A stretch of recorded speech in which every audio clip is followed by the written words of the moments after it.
Hello YouTube, this is Jerry with Sky Management and Kaywood Investments, and I'm here to talk to you a little bit today about how to install a new thermostat.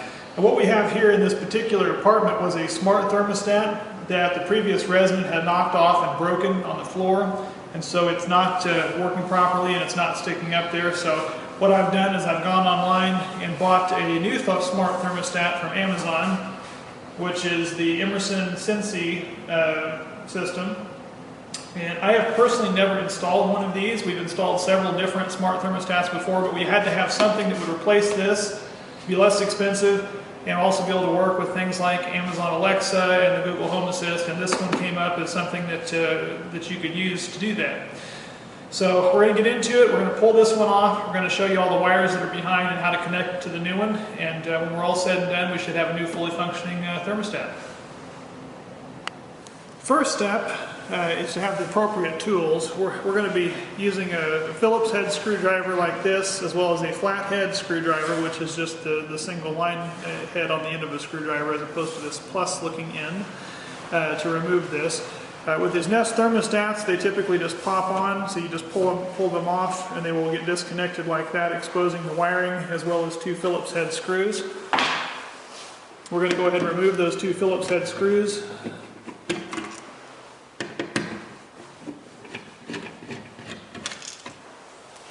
And then the center housing will slide out away from the wall. We're now going to disconnect these wires. There's a blue, a white, a yellow, a green, and a red wire that are connected to this system. We're going to disconnect those, and when you do that, make absolutely positive that you have something you can clamp on to these wires so that they don't fall back into the wall. A lot of times they will pull themselves back into the wall, and if you don't have a hold of them, you're going to lose them. Once we clamp onto those, we're going to then remove this back plate, and we should be ready to install the new thermostat. Now that we have the faceplate here off and have the backing unscrewed from the wall, I said you need to get something you can use to clamp on to this wire to make sure that it's not going to pull back into the wall. And then from there, you can go ahead and use a screwdriver or some kind of a flat apparatus to push on these buttons with this Nest thermostat, and they'll just pop all the wires out. I understand that the video right now is probably a little bit dark to be able to see the colors of these wires, but we'll get you better lighting when we go to install the new one.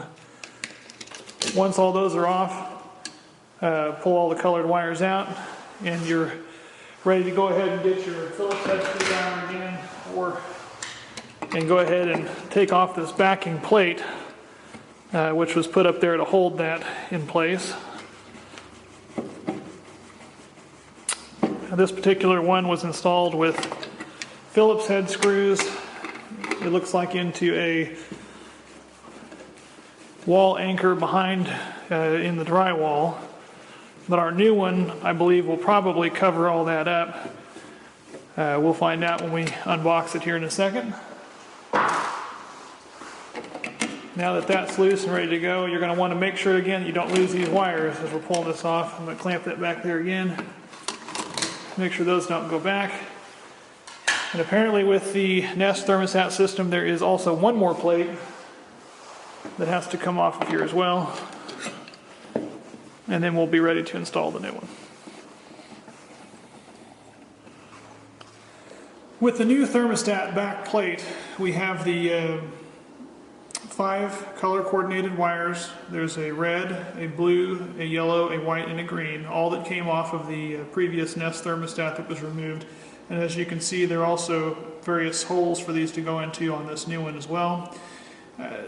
The general gist, if you're pulling off an old thermostat, whether it be one of the Nest thermostat, programmable thermostat, an old analog thermostat, label where the wires came from just to make sure that they were in fact put in the right place, because they're going to go back into the same place on the new one.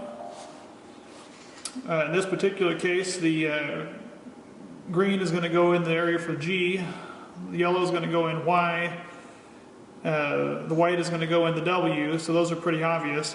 The blue one provides a continuous feedback to the actual thermostat control unit, and actually is going to go in C. And then the red wire there is a hot wire, not in the sense that it's going to shock you, but that it just provides more power. And there's an RH, which stands for heat, it's going to go into there. And so whenever you insert this through here, you now have to make sure that all of these individual wires go where they're supposed to go. And this may get a little tricky here. I've got big hands.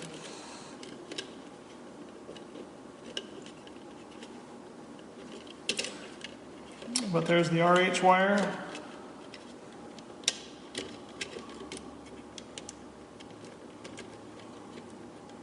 There's the blue one that goes into C.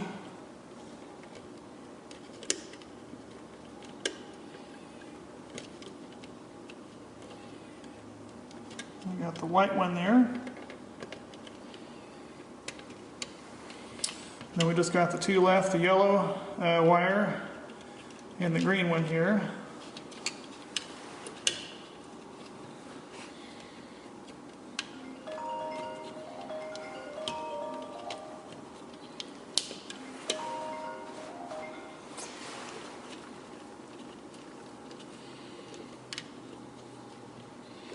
The last one is the yellow wire there. It's going to go in the yellow spot. Probably should be using a pair of needle nose pliers would certainly help with someone, especially if you've got bigger hands. Obviously that was a little more difficult than that should have been.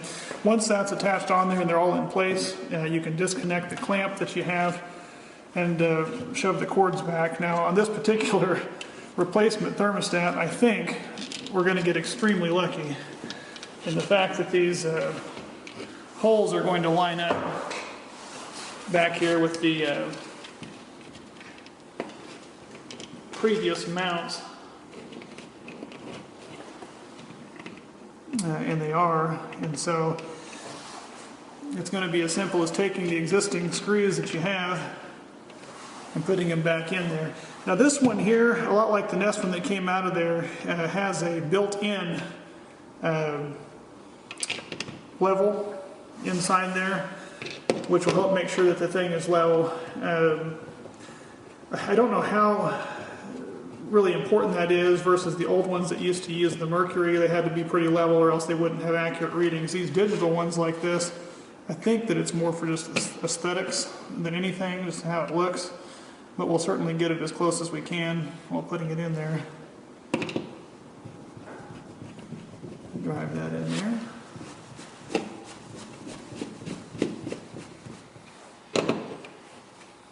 Okay. And then the last thing there is to do is just install the faceplate over the top. And I'm sure that it'll just snap right in there and it'll boot up and we'll get it kicked on and see how it works. So we've got it on, it worked, everything seems to be coming on. Then we waited and gave it a chance for the heat to go up 1 degree just to verify that we got everything hooked up right, but it appears to be working fine. Haven't given a chance to go through too many of the settings on it, but it appears to be relatively easy to use, and I'm sure that the setup on the phone service will probably be just as easy. I have nothing against the Nest thermostat, love them. They just are awfully expensive, and there's a lot of other options out there. This one for a rental unit is going to be just fine. So we're going to test to make sure that the cool works on it too, but I would certainly say, pending that all the functions work great, I would definitely give that product a thumbs up for ease of installation. It's probably one of the easier thermostats that I've installed, and we'd be glad to buy it again.